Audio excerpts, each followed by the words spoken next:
Right now, as you're watching this, over 1,000 protests are erupting across America. In Iran, the largest uprising since 1979 has left at least 65 dead, with the internet completely shut down. Russia just fired a nuclear-capable hypersonic missile into Ukraine, only the second time this weapon has ever been used. The UK is threatening to ban Elon Musk's X platform entirely. And through it all, Trump is pushing the most aggressive domestic policy agenda we've seen in decades. The Dow hit 49,504. The S&P reached 6,166. Intel surged 10% in a single session. Gold is above $4,500 and pushing toward $5,000. Silver closed the week at $80. But here's what's not making it to your financial newsfeed. Trump just called for a 10% cap on credit card interest rates. He's threatening to take Greenland whether they like it or not. And the Supreme Court still hasn't ruled on $140 billion worth of tariffs. This isn't just news. This is a restructuring of American economic policy happening in real time. Let's break down every story that will move your money this week. Late Friday night, Trump dropped a bomb on Truth Social that every American with a credit card needs to understand. Quote, effective January 20th, 2026, I, as President of the United States, am calling for a one-year cap on credit card interest rates of 10%. Let's put this in perspective. The average credit card interest rate right now, over 20%. Some cards charge 25, even 30%. Americans are carrying $1.23 trillion in credit card debt, the highest on record. If this cap happens, it would more than halve what Americans pay in interest. But here's where it gets interesting and where the speculation begins. Trump didn't specify how this would be enforced. Is he asking credit card companies to voluntarily cut rates? Is he planning an executive order? Does he expect Congress to pass legislation? Senator Elizabeth Warren, a Democrat, immediately called it meaningless without a bill. But Republican Senator Josh Hawley responded, fantastic idea, can't wait to vote for this. This has bipartisan support in principle. Hawley and Bernie Sanders introduced a 10% cap bill together last year. Now, here's the speculation on market implications. For banks, this is potentially devastating. Credit card interest is a major revenue driver for JP Morgan, Bank of America, Capital One, Discover. If rates get capped at 10%, we could see bank stocks under pressure. Watch financial ETFs closely Monday. For consumers, short term, this sounds amazing. But banks are warning that if forced to cut rates, they'll have to cut access.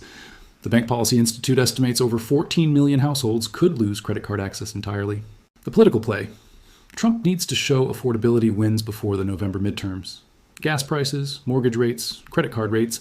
He's attacking all three simultaneously. This is an election strategy disguised as economic policy.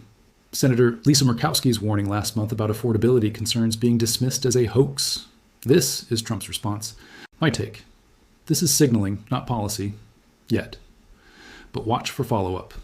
If Trump issues an executive order or pushes legislation, the banks will fight hard. And if they lose, expect them to tighten lending standards dramatically. Credit could become harder to get, not just cheaper. This is the story that could reshape global oil markets, gold prices, and geopolitical risk for months to come. We are now in day 13 of the largest protests in Iran since the 1979 Islamic Revolution. Here are the numbers you need to know. At least 65 killed, over 2,300 arrested, protests in more than 100 cities across all 31 provinces. Nationwide internet blackout now entering its second full day.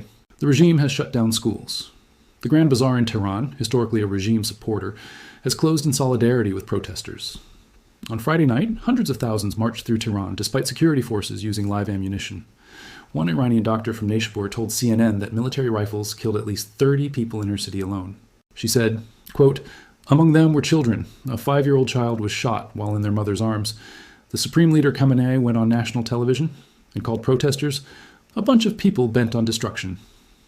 He blamed the United States, but when the time for Crown Prince Reza Pahlavi's called demonstration arrived at 8 p.m., chanting erupted across Tehran anyway.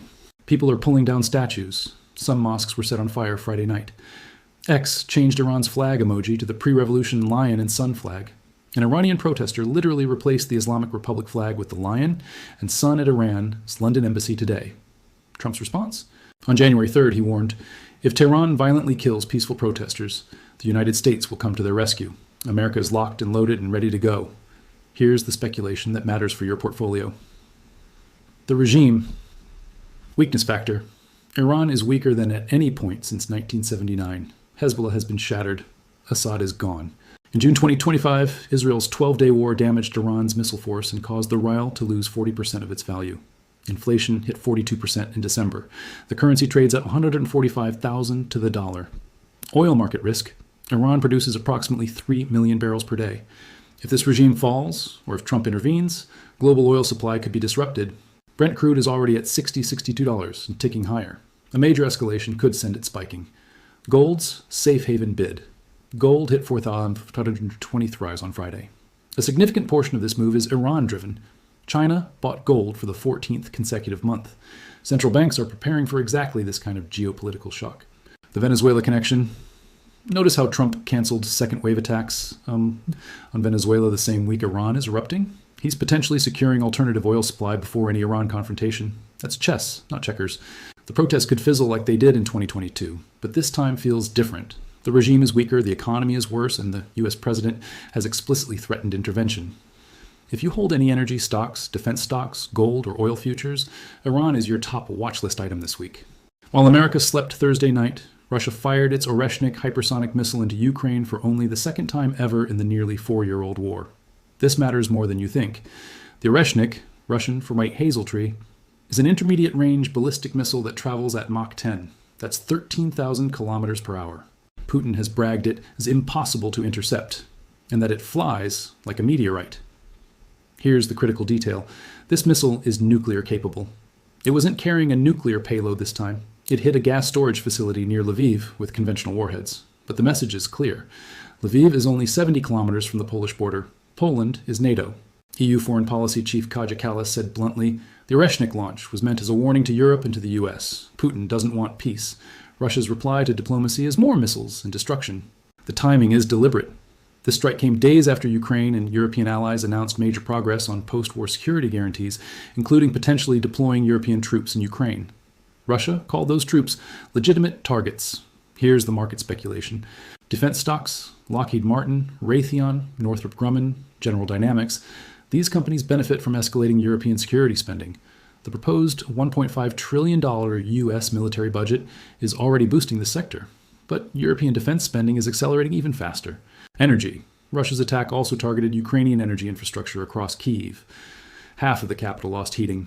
This is economic warfare through winter. European natural gas prices could spike if attacks continue. Safe havens. Every time Russia escalates, gold and the Swiss franc get a bid. This is another log on the safe haven fire alongside Iran. My read. Russia is signaling it won't accept a peace deal that includes Western troops in Ukraine. They're also testing how Trump responds. So far, Trump's reaction has been surprisingly hawkish. He imposed sanctions on Russian oil companies last October after similar provocations. This isn't ending soon. Budget for continued geopolitical uncertainty. This story sounds like fiction. It's not. On Friday, President Trump told reporters at the White House, "We are going to do something on Greenland whether they like it or not. Because if we don't do it, Russia or China will take over Greenland, and we're not going to have Russia or China as a neighbor." He then added, "I would like to make a deal the easy way. But if we don't do it the easy way, we're going to do it the hard way." When asked about paying Greenland residents to join the U.S., Trump responded, "I'm not talking about money for Greenland yet. Let's be clear about what's happening." The President of the United States is openly threatening to acquire a NATO ally's territory using military force, if necessary. Greenland's response came Friday night in a joint statement from all 5 political party leaders. "We do not want to be Americans. We do not want to be Danes. We want to be Greenlanders. The future of Greenland must be decided by the Greenlandic people." Polling shows 85% of Greenlanders reject becoming part of the U.S. But here's the strategic reality Trump is betting on. Greenland is massive, the world's largest island, with a population of only 57,000. It sits astride the Arctic, which is increasingly strategic as ice melts and new shipping routes open. The island has vast deposits of rare earth minerals essential for tech and defense manufacturing. And there are Russian and Chinese ships in those waters right now. The White House has confirmed officials are discussing multiple options, including using the U.S. military. Danish Prime Minister Mette Frederiksen has warned that an American takeover of Greenland would mark the end of NATO. Here's the speculation. NATO stability. If Trump actually moves on Greenland, the Western alliance cracks wide open. European defense stocks might benefit from increased spending, but the broader market implications of NATO fragmenting would be severely negative. Rare earth plays. Companies involved in rare earth mining and processing could see speculation. Greenland's mineral deposits include rare earths that are currently dominated by Chinese supply. Defense contractors. Any Arctic military buildup benefits defense industrial base companies. The likely outcome? Trump probably doesn't invade a NATO ally, but he's using the threat as leverage for what exactly isn't clear yet. Perhaps he wants basing rights, perhaps mineral access, perhaps he just wants to dominate news cycles, but every day this stays in headlines, markets have to price in tail risk. Secretary of State Marco Rubio meets with Danish and Greenlandic officials next week. Watch for any deal announcements or escalating rhetoric. Friday's biggest single stock story. Intel surged 10.8% after Trump praised CEO Lip Bhutan following a White House meeting. Let me explain why this matters beyond one day's headlines. The U.S. government now owns roughly 5.5% of Intel, with plans to reach 10%. That stake was worth $5.7 billion when purchased in August 2025. It's now worth over $11 billion. Trump claimed the government made tens of billions of dollars for the American people through this investment. That's somewhat exaggerated, but the directional point stands. The stock has more than doubled since the government buy-in. Here's what happened at the meeting. CEO Lip Bhutan presented the first production-ready wafers of Intel's Panther Lake architecture. These are the first sub-2 nanometer chips designed, manufactured, and packaged entirely within U.S. borders. This is a massive deal. For over a decade, Intel has lagged Taiwan's TSMC in semiconductor manufacturing. If Intel has achieved process leadership on its 18A node, meaning it can now match or beat Asian rivals, that changes the entire global chip industry. Trump called it a total victory for American workers. The implications? Intel now effectively enjoys safe harbor status. It is shielded from Trump's aggressive trade policies and positioned as the primary beneficiary of any future semiconductor subsidies. The stock is up 23% year to date, after gaining 84% in 2025. TSMC and AMD, the losers in this policy shift. TSMC faces rhetorical pressure from the administration despite strong fundamentals. AMD saw its shares dip 3%, the strength of Intel's new chips forces analysts to revise market share projections. The Silicon NATO concept. Reports suggest the administration is formalizing an alliance of nations, Japan, Netherlands, EU, to coordinate semiconductor export controls and research. This is Cold War-style industrial policy. Here's my speculation. Intel is now a quasi-national champion. The government has financial skin in the game and political incentives to ensure success. If Intel stumbles, so does a major Trump economic narrative. Expect continued favorable treatment. But remember, government backing doesn't guarantee execution. Intel still needs to hit production yields and win commercial orders. The stock is priced for a lot of good news. This won't show up on your stock ticker, but it matters for market sentiment and political risk. On Wednesday, an ICE agent fatally shot Renee Nicole Good in Minneapolis. The circumstances are disputed. ICE says she used her vehicle as a weapon. Minneapolis Mayor Jacob Frey called that inconsistent with the evidence. What happened next? Protesters seized the street where the shooting occurred. They erected barricades. Schools closed due to safety concerns. The city eventually cleared 15 tons of debris. As of Saturday afternoon, over 1,000 protests are planned across America this weekend. Anti-ICE demonstrations are happening in Texas, Kansas, New Mexico, Ohio, Florida, everywhere. 29 people were detained Friday night in Minneapolis. A separate shooting by Border Patrol agents in Portland on Thursday injured 2 more people. Democratic representatives Ilhan Omar, Angie Craig, and Kelly Morrison were denied access to a federal building in Minneapolis on Saturday while attempting oversight. Here's the market-relevant point. This is becoming a 2026 midterm election issue. Democrats are framing it as Trump is chaos. Republicans are framing protesters as anti-law enforcement. The polarization is intensifying. Markets hate uncertainty. Political instability affects consumer confidence, spending patterns, and investment decisions. If these protests escalate, or if there are more shootings, expect volatility. Watch for any government shutdown risk tied to immigration policy, deadline January 31st, corporate statements on immigration enforcement, consumer sentiment data. If unrest continues, the human stories are tragic. The market implication is risk premium on domestic instability. Elon Musk is facing his biggest regulatory crisis since acquiring Twitter. Here's what happened. Musk's AI tool Grok was used to generate sexually explicit deepfake images of women and children without consent. Thousands of such images flooded X this week. UK Prime Minister Keir Starmer called it disgraceful, disgusting, and not to be tolerated. He put an X ban on the table and gave Ofcom, the UK media regulator, full support to take action. Musk's response? He called the UK government fascist and said they want to suppress free speech. Friday, X restricted Grok's image generation to paying subscribers only. The UK government called this insulting and not a solution, saying it merely turns an AI feature that allows the creation of unlawful images into a premium service. The European Commission has ordered X to retain all internal documents related to Grok until the end of 2026. France, Malaysia, and India have also criticized the platform. Here's the speculation. X stocks Twitter. Musk's platform faces potential billion-dollar fines or an actual ban in a major market. The UK has 20 million X users. An EU ban would be even more devastating. X is already unprofitable. Regulatory action accelerates its financial challenges. Tesla. Musk controversy is Tesla controversy. Every time he picks political fights, the brand takes hits with certain consumer demographics. European Tesla sales could face headwinds if Musk becomes toxic to EU regulators. AI regulation.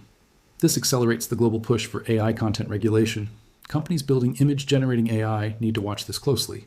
The move fast and break things era for AI is ending. Free speech versus regulation. This is the template for coming battles. Expect similar conflicts with other AI platforms. Despite everything, Iran, Russia, protests, regulatory threats, the markets finished the week at all-time highs. The numbers, S&P 500, 6,966. 2.8, Zerona over 6.5%, Friday, 1.5% for the week. Dow Jones, 49,504, go 7, all-time high. NASDAQ, 23,061.35, 0.81%. Russell 2000 small caps, plus 4% for the week, massive outperformance. This is the first 5 days indicator at work. When the S&P 500 is positive in the first 5 trading days of the year, which it is, the market finishes higher 83% of the time historically since 1950. Wall Street strategists' average S&P 500 target for 2026, 7,616. That implies 10% upside from current levels. But here's the counter-narrative you need to consider. The forward PE ratio is above 23. Historically, when valuations are this stretched, 10-year forward returns are negative. According to CNBC's Market Strategist Survey, 26% of investors cite an AI crash as their biggest 2026 fear. What's driving the rally? December jobs report, 50,000 jobs added, weaker than expected, but unemployment fell to 4.4%. This is the Goldilocks scenario. Economy not too hot, not too cold. Fed expectations. 97% probability the Fed holds rates at the January 27-28 meeting. Markets expect 2 cuts later this year. Rotation. Money is flowing from mega cap tech into materials, industrials, financials, and small caps. The equal-weighted S&P is outperforming. Breadth is broadening, a healthy sign. Gold, $45 on Friday, plus 3% for the week. Silver, closed at $80.59 after recovering from index rebalancing selling. Goldman warns of squeeze conditions due to depleted inventories. COMEX inventories down 70% since 2020. China's export restrictions, 44 approved companies, 80-ton minimum production, are biting. Bitcoin, range-bound around $90,000 to $91,000. Waiting on the Supreme Court tariff ruling, if $140 billion in tariff refunds flows back to importers, some will find its way into crypto. 10x Research says Bitcoin has entered a bullish trend. Options flows have rotated from selling calls to buying calls, positioning for $100,000. Critical dates, January 13th, December, CPI inflation data. January 14th, Supreme Court expected tariff ruling January 27th, 28 FOMC meeting. May 15th, Jerome Powell's term expires. New Fed chair expected to be more dovish. My read, enjoy the rally, but don't get complacent. Valuations are stretched. Geopolitical risks are elevated. The tariff ruling could inject volatility either direction, and we're priced for perfection in an imperfect world. Here's what makes this moment unique. Everything is moving at once. Trump is simultaneously buying mortgage bonds to lower housing costs, calling for credit card rate caps, threatening to acquire Greenland militarily, championing Intel as a national semiconductor champion. Warning: Iran of military intervention. Defending his immigration crackdown amid protests.